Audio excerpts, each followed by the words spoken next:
Vous êtes sur Gabon 24, merci d'avoir choisi notre signal pour cette grande édition d'information. Tout de suite, les principaux titres de ce journal.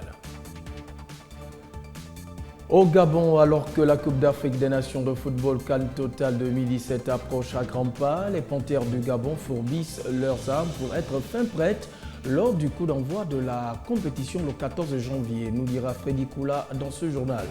En Côte d'Ivoire, retour au calme. Après 2 jours de colère, les militaires mutés ont baissé leurs armes après la décision du président Alassane Ouattara de prendre en compte leurs revendications. En Irak, dimanche sanglant à Bagdad, bilan macabre, 11 personnes ont été tuées dans un attentat suicide à la voiture piégée, une des conséquences de la guerre lancée contre l'État islamique. Voilà pour le sommaire, le développement, c'est maintenant. Pour commencer, énième entraînement des Panthères du Gabon en cette journée dominicale. Au menu, les joueurs d'Antonio Camacho ont eu un entraînement intensif et des oppositions qui laissent penser que les félins seront fin prêts dans 6 jours pour l'ouverture de la Coupe d'Afrique des Nations face à la Guinée-Bissau. Retrouvons Freddy Koula. Omniscient président Bongo, cet entre mythique des Panthères du Gabon. Ce sera ici la tanière d'entraînement de ces Panthères-là qui, on espère, feront bonne figure pour cette Coupe d'Afrique des Nations qui commence déjà le samedi prochain contre la Guinée-Bissau. Une séance d'entraînement au cours de laquelle, bien entendu, il y avait leur sélectionneur, leur sulfureux sélectionneur José Antonio Camacho qui, de plus en plus, est en train de poser une marque, une empreinte pour cette équipe-là avec des séances d'entraînement plutôt rythmées, avec du jeu, avec de la possession, avec surtout des attaques placées qui donnent du sourire, non seulement aux spectateurs, mais aussi et surtout aux joueurs comme Pierre-Emerick Aubameyang qui a l'air de se régaler avec ses compères d'attaque que sont Denis Bouanga et peut-être Malik Evouna, sans oublier bien entendu Mario Lemina et Didier Ibrahim Mendon qui sont de plus en plus complices dans cette équipe des Panthères du Gabon. Une séance d'entraînement qui était non seulement à huis clos, mais il y avait quelques spectateurs de marque qui ont eu l'occasion de regarder et de juger sans aucun doute le niveau de ces Panthères du Gabon-là. Des Panthères du Gabon qui montent en régime et de plus en plus en puissance, comme nous l'a dit André Poko à la fin de l'entraînement et Didier Ovono-Ebon qui est plutôt convaincu que ces Panthères-là iront jusqu'au bout et peut-être même feront l'exploit. Ouais, il y a une très bonne ambiance, le moral est au beau fixe, tous les joueurs sont contents. Il y a un nouvel entraîneur, donc il y a une nouvelle manière de voir les choses, il y a du renouveau. On ne sous-estime aucune équipe, on va sous-estimer aucune équipe durant la compétition. Tous les matchs pour nous seront importants. À compter du premier match, on va donner tout ce qu'il faut pour essayer de le gagner. Ouais, je pense que le coach a monté l'intensité, il a essayé de reproduire les entraînements que nous on subit dans nos clubs respectifs.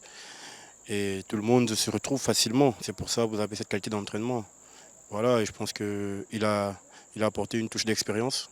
Maintenant, la compétition approche à grands pas. L'équipe est en train de trouver des automatismes. On travaille beaucoup dans la relation attaque-défense pour pouvoir surprendre la Guinée-Bissau. Maintenant, tout le monde est conscient qu'il y a beaucoup de travail et pas beaucoup de temps. Mais voilà, on est tous des professionnels, on est habitués au haut niveau et il n'y aura pas de raison qu'on ne soit pas prêt. Aujourd'hui, on a travaillé les contre-attaques. Demain, on travaillera le coup de pied arrêté. C'est déjà un plus. Parce que lui veut que chaque joueur sur le terrain sache ce qu'il doit faire. Et aujourd'hui, c'est quelque chose de très très important de savoir qu'est-ce qu'on attend de toi sur le terrain. Je pense que c'est un plus et tout le monde est conscient que si on veut passer le premier tour, on doit savoir ce qu'on veut et surtout savoir ce qu'on doit faire sur le terrain. Merci beaucoup Didier, vous l'aurez compris, le mot d'ordre, c'est d'être concentré en jouant en équipe bien entendu et peut-être commencer à y croire. Le rêve est permis et ça commence le samedi contre la Guinée-Bissau. Les Panthères du Gabon seront bien présentes, on espère que le public y sera bien évidemment, n'est-ce pas Didier? C'est clair, j'espère que tout le monde viendra massivement pour soutenir le pays. Restons dans la fièvre du football africain. Le 14 janvier aura lieu le lancement officiel de la Coupe d'Afrique des Nations de football, Gabon Total 2017. Quel est l'engouement autour de cet événement qui verra plusieurs nations africaines en compétition pendant plus d'un mois dans 4 villes du Gabon? Les détails dans cet élément de Mirande Angué et de Bertin Osaga. À quelques jours de lancement officiel de la Coupe d'Afrique des Nations Total Gabon 2017, à Libreville, les férus du ballon rond affûtent déjà leurs armes pour faire de cet événement une réussite. La CAN, je la prépare très bien. Donc déjà dire que je suis impatient d'assister à la cérémonie d'ouverture. J'ai déjà mon maillot à côté et on attend, on va voir si c'est le Gabon qui va gagner, bon, on verra bien. Dans la capitale gabonaise, capitale cosmopolite, les supporters sont partagés quant à l'issue de cette CAN. J'espère que les étalons d'encouragement, on amène ça au Burkina. Ouais, on est prêt pour ça et on attend ça. Les Panthères, moi je souhaite une bonne chance pour cette CAN. J'aimerais qu'on puisse la remporter et je suis derrière mon équipe nationale. Moi je supporte l'équipe que Dieu a destinée qui doit remporter la victoire. Moi j'aimerais tous les supporters, surtout les Gabonais, qu'ils soient fair play. Moi personnellement, je supporte le Burkina Faso. Oh, même si ce n'est pas remporté, mais ils vont montrer quelque chose d'intéressant, je pense. La Coupe d'Afrique des Nations Total Gabon 2017 est la 31e édition de la Coupe d'Afrique des Nations de football. La compétition se déroulera du 14 janvier au 5 février 2017 dans 4 villes, Libreville, Franceville, Port-Gentil et Oyem.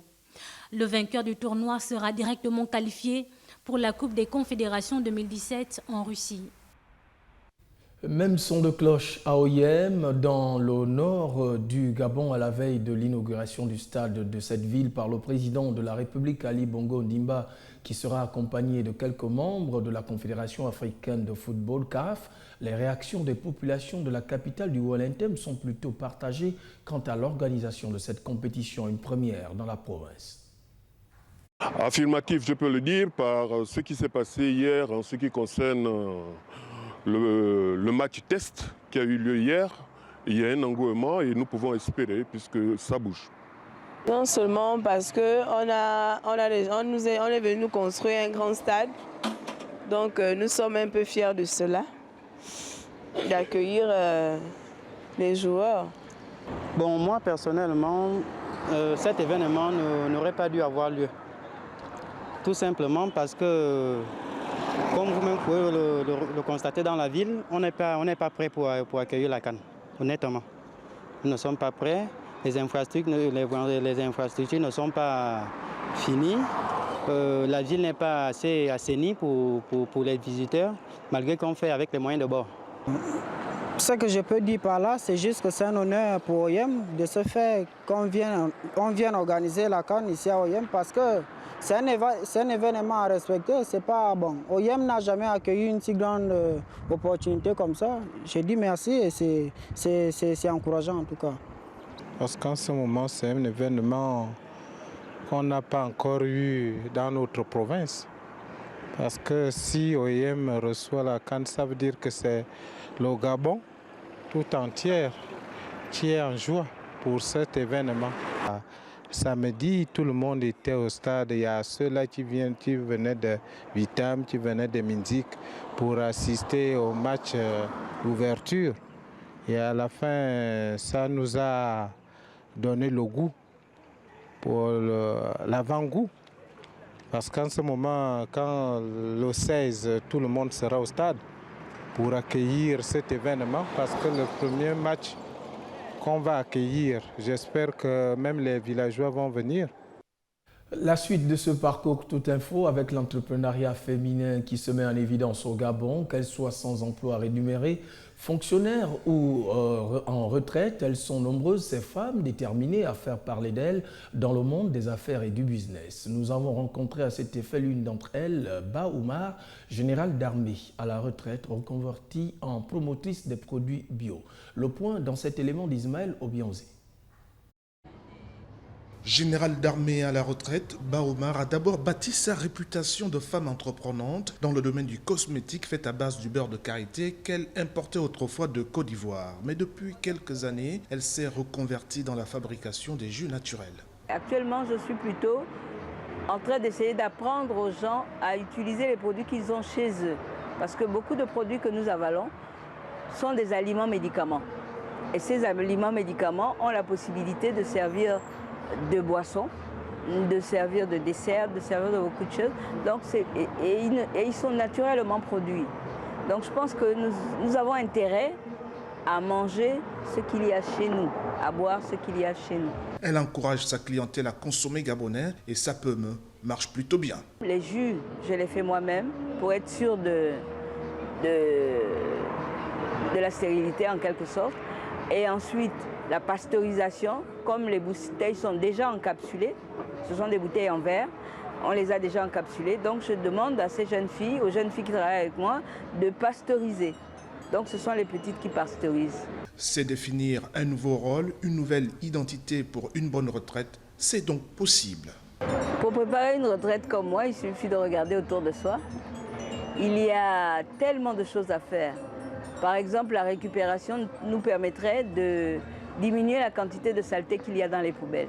L'ancien officier supérieur de la santé militaire gabonaise espère un jour aller en grande surface. Sinon, son objectif immédiat, c'est de réaliser de bonnes affaires pendant la CAN 2017 qui va se jouer au Gabon. Allons cette fois-ci à Franceville dans le sud-est du Gabon avec l'ambassadeur de Chine au Gabon en visite dans la province du Haut-Ogooué.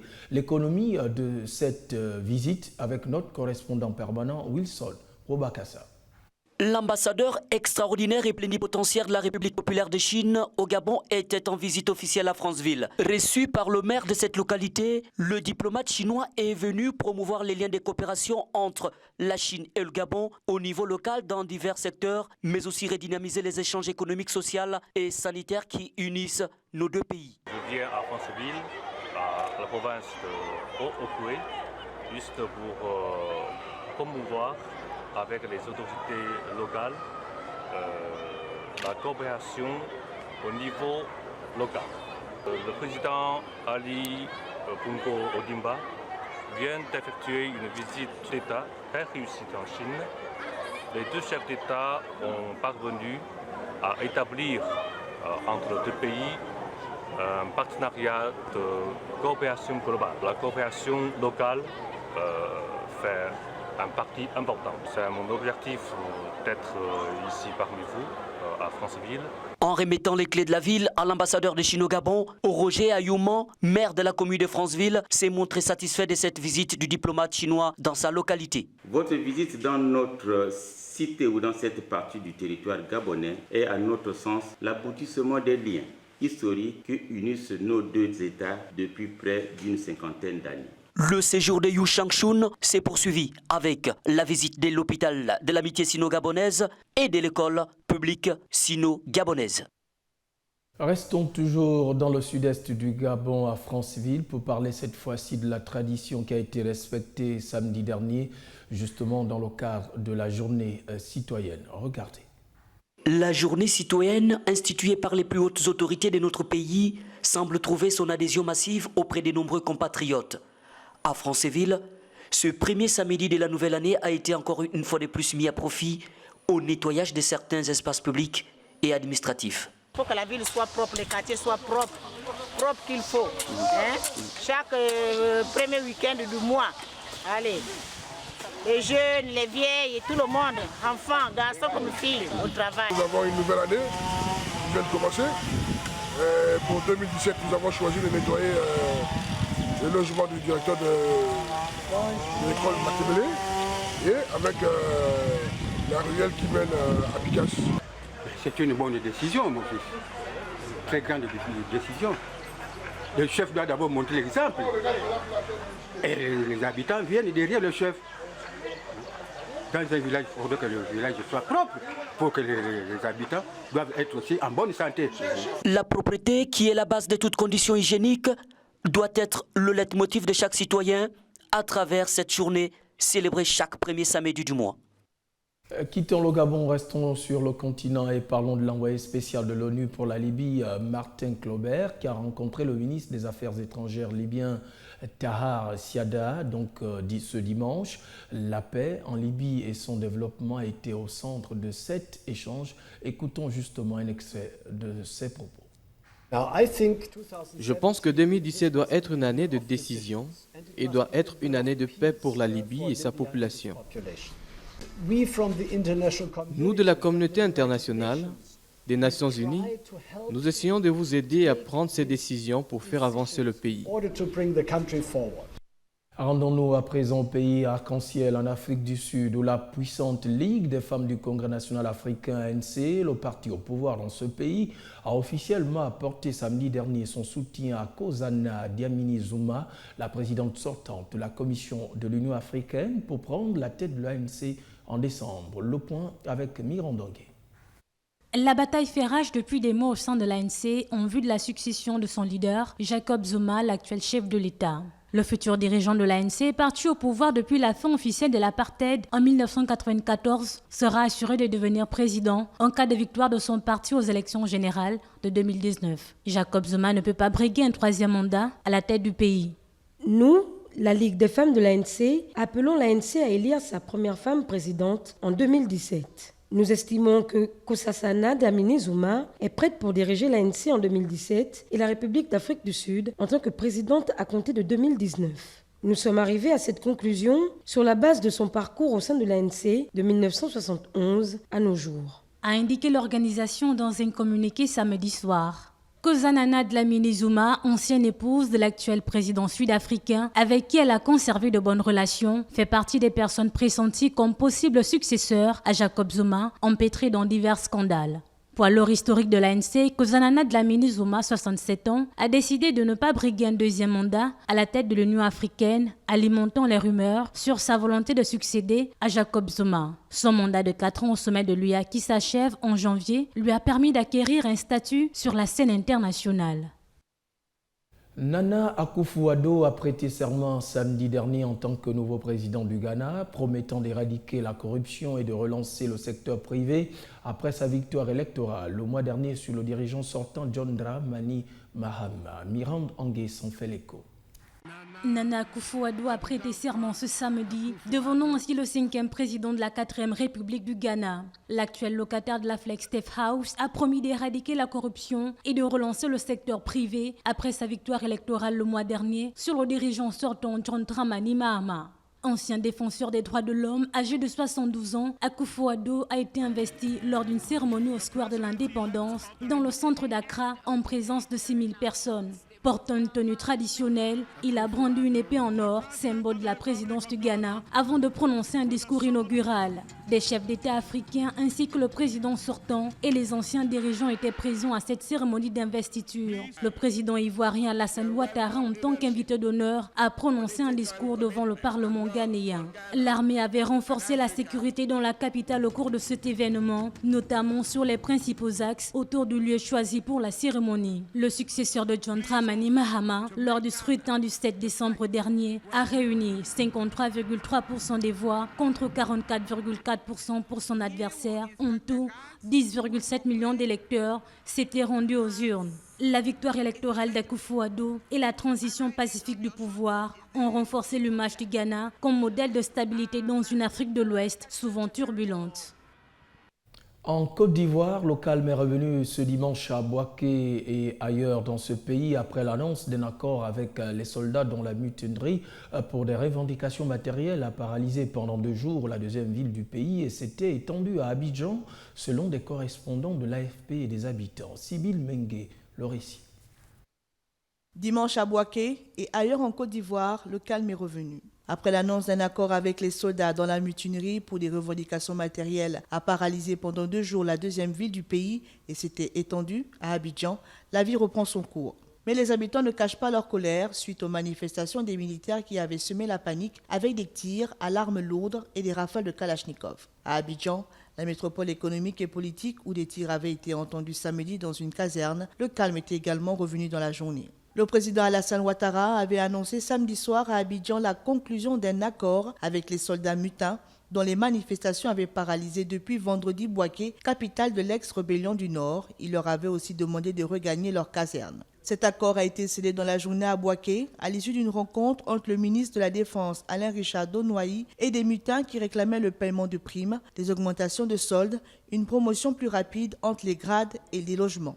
Bouaké, 1,5 million d'habitants, fut la capitale de la rébellion qui contrôlait le nord de la Côte d'Ivoire lorsqu'elle était coupée en deux entre 2002 et 2011. Cette rébellion était favorable au président Ouattara alors que le sud du pays était tenu par les forces loyales à l'ex-président Laurent Gbagbo. Et puis en Irak, on parle au moins de 11 personnes qui ont été tuées ce dimanche dans un attentat suicide à la voiture piégée à Bagdad, ont rapporté des sources médicales et de sécurité. Jamila Begman rapporte. Cet attentat, le dernier en date, d'attaques sanglantes commises en Irak a été perpétrée par un kamikaze qui a fait exploser sa voiture à l'entrée du principal marché de fruits et de légumes de la capitale irakienne, selon ses sources. Un soldat en garde à l'entrée du marché, Jamila, a ouvert le feu sur une voiture suspecte après avoir été alerté, mais le kamikaze a fait exploser le véhicule, a expliqué le porte-parole du ministère de l'Intérieur, Saad Man. L'attentat, qui n'a pas été revendiqué dans l'immédiat, a également fait 35 blessés, selon le premier bilan fourni par des sources hospitalières et un colonel de police. Le soldat en garde a été blessé. Après une période de calme relatif, la capitale irakienne fait face à une recrudescence d'attentats depuis le lancement le 17 octobre de l'offensive pour reconquérir Mossoul, deuxième ville du pays et fief des djihadistes. Le dernier attentat d'envergure a été commis le 2 janvier dernier dans un quartier chiite de la capitale, le jour où le président français François Hollande effectuait une visite à Bagdad. Il avait fait 32 morts et avait été revendiqué par le groupe État islamique qui considère les chiites, majoritaires en Irak, comme des hérétiques.